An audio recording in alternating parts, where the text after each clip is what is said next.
Can you blow my whistle, baby, let me know.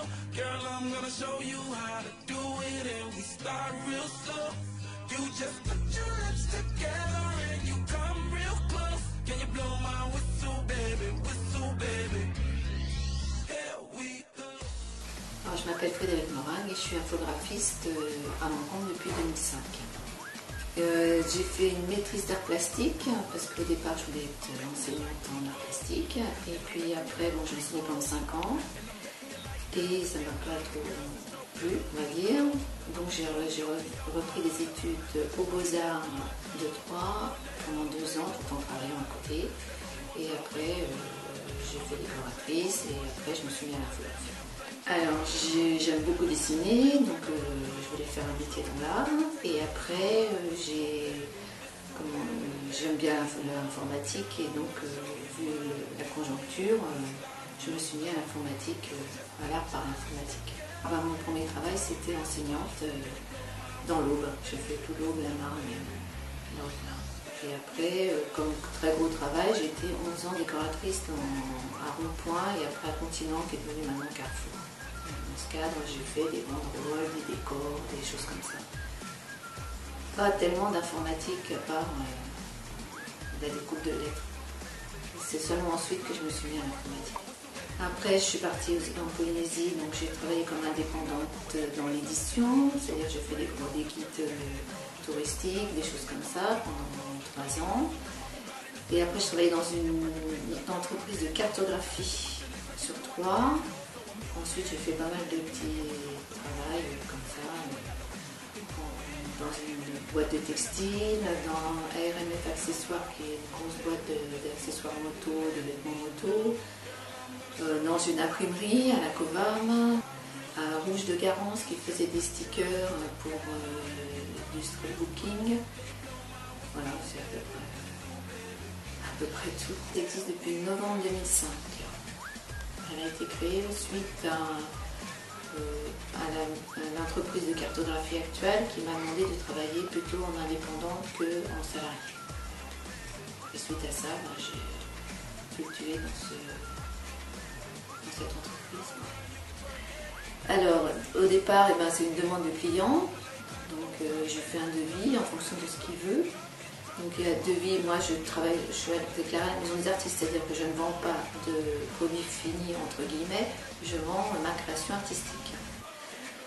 Donc, je lui fais un devis en fonction de ce qu'il veut. Alors, si c'est d'édition, c'est des cartes de visite, des logos, tout ça, moi je fais mon devis en fonction du nombre d'heures que je pense mettre sur ce travail.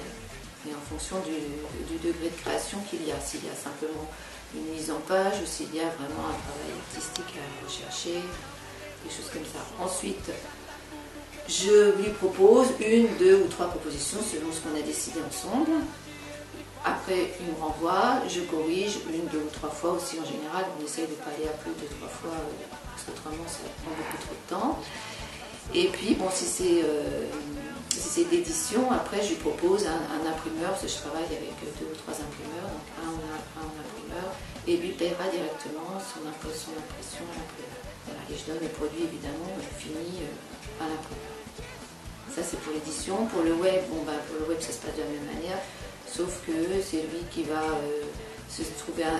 je vais lui trouver un hébergeur pour qu'il puisse mettre son site, je vais m'occuper de toute sa prestation de site internet, et puis voilà, ça se passe à peu près. Il y a peut-être un peu plus de corrections sur le web, puisque la correction peut aller sur 1 an, on peut proposer des prestations de services sur 1 an, 2 ans, ainsi de suite. Alors le temps, c'est très variable, hein. Ça peut être, si ça roule bien, on va dire 2 heures ou 3 heures pour faire un panneau, et puis ça peut traîner sur 1 mois en fonction des corrections. Pour un site internet, il faut compter au moins 1 mois, je pense. Pas à cause des corrections, hein. Je ne vais pas mettre 1 mois pour le faire, hein, mais disons qu'à cause des corrections, oui, ça peut durer 1 mois. Pareil, un catalogue, un bon catalogue, ça peut durer 1 mois, voire 6 mois, ça dépend de la grosseur du catalogue. Pareil, très variable dans les projets à gérer, disons 2-3 projets en même temps, en moyenne, on va dire. Oui, j'ai travaillé avec des prestataires extérieurs, étant donné que j'ai une dame qui est commerciale qui me donne quelquefois du travail et des imprimeurs, puisque moi je n'imprime pas du tout, je ne fais que la réalisation graphique. Alors j'utilise tous les logiciels de PAO, c'est-à-dire Express, InDesign, Illustrator, Photoshop, et puis Flash pour faire des bannières animées en web, et puis Dreamweaver, et puis autrement les sites en général je les code directement en HTML, donc avec un logiciel tout simplement d'édition de texte. Je fais un peu des deux, hein. Plutôt de la création je peux faire, mais bon, à côté je fais aussi de la vente, bien sûr. Oui, j'ai réalisé mon site en 2 fois. Une fois en 2005, en 2005-2006, et là je viens de le relooker entièrement. Il faut mieux que j'ai des projets pour 2015. Il y a une autre société de vente de stickers pour bateaux.